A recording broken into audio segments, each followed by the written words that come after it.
আগেন্তোক এটা আনুষ্ঠানিক ৰূপ দি ইয়াৰ শুভাৰম্ভ কৰিবৰ কাৰণে মাননীয় অধ্যক্ষ মহোদয়, ইয়াৰ পিছত মাননীয় উপাধ্যক্ষ মহোদয়ক চমুকৈ দুআষাৰ ক'বৰ কাৰণে মাইক্ৰফোন আগবঢ়াই দিছোঁ। ধন্যবাদ।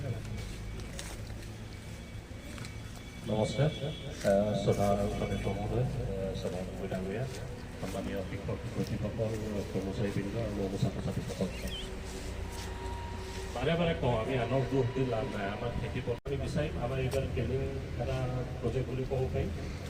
ষ্টাৰ্টআপে কম বা চেল্ফ এমপ্লয়মেণ্টৰ কাৰণে আমাৰ এটা ট্ৰেইনিং এটা প্ৰজেক্ট এটা আমি দেখুৱাব বিচাৰিছোঁ। আমি ল'ৰা ছোৱালীখিনিক এই দিশত আকৰ্ষিত কৰিব বিচাৰিছোঁ। গতিকে ডক্টৰ বৰা ডাঙৰীয়াকো ধন্যবাদ জনাইছোঁ, ডক্টৰ গগৈকো ধন্যবাদ জনাইছোঁ। আপুনি আপোনাৰ বহুমূলীয়া সময় দিয়াৰ কাৰণে আৰু আমাৰ মাজত উপস্থিত হোৱাৰ কাৰণে ধন্যবাদ।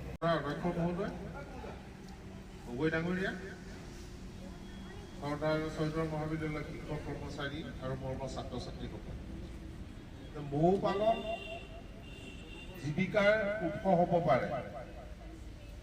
আমি বিভিন্ন মিডিয়া, বাতৰি কাকত, টেলিভিশ্যনত দেখি থাকোঁ যে তেওঁলোকে মৌ পালন কৰিয়ে তেওঁলোকে জীৱন জীৱিকা নিৰ্বাহ কৰিছে। গতিকে চৈত্ৰ মহাবিদ্যালয়ৰ কাৰণে আজি এটা উল্লেখযোগ্য দিন। আমি শেহতীয়াকৈ হ'লেও এই যি বি কিপিং বা মৌ পালনৰ কাৰণে ছাত্ৰ ছাত্ৰীসকলক আকৰ্ষিত কৰিবৰ কাৰণে এটা প্ৰচেষ্টা হাতত লৈছোঁ। মই আশা কৰিছোঁ যে পানী বিজ্ঞান বিভাগৰ কেনেকৈ আত্মসংস্থাপন ল'ব পাৰি, কেনেকৈ স্বাৱলম্বী হ'ব পাৰি বা এটা এক্সট্ৰা ইনকাম চ'ৰ্চ কেনেকৈ হ'ব পাৰে, সেই তাৰ বিষয়ে খুব চমুকৈ দুআষাৰ ক'বৰ কাৰণে মই অনুৰোধ জনাইছোঁ। এয়া আমাৰ মাজত সকলোৰে সুপৰিচিত ভোগেশ্বৰ গগৈদেৱ। তেখেতে অকল অসমতে নহয়, বিভিন্ন জেগাত তেখেতে মৌ পালনৰ প্ৰশিক্ষক হিচাপে অলৰেডি এষ্টাব্লিছ কৰিছে। তেখেতে ৰেডিঅ' চেণ্টাৰত বিভিন্ন প্ৰগ্ৰেম কৰে, তেখেতে টিভি চেণ্টাৰত আমি সকলোৱে দেখোঁ। গতিকে মৌ পালনৰ ওপৰত আমাৰ সৌভাগ্য যে আমাৰ এই অঞ্চলৰ গগৈদেৱ আমাৰ মাজত উপস্থিত হৈছে। এয়া শ্ৰীযুত গগৈদেৱ। কৃষ্ণ, মৌ পালনটো আজি নহয়, আজি বহু বছৰ আগৰ পৰা এই মৌ পালনটো চলি আছে।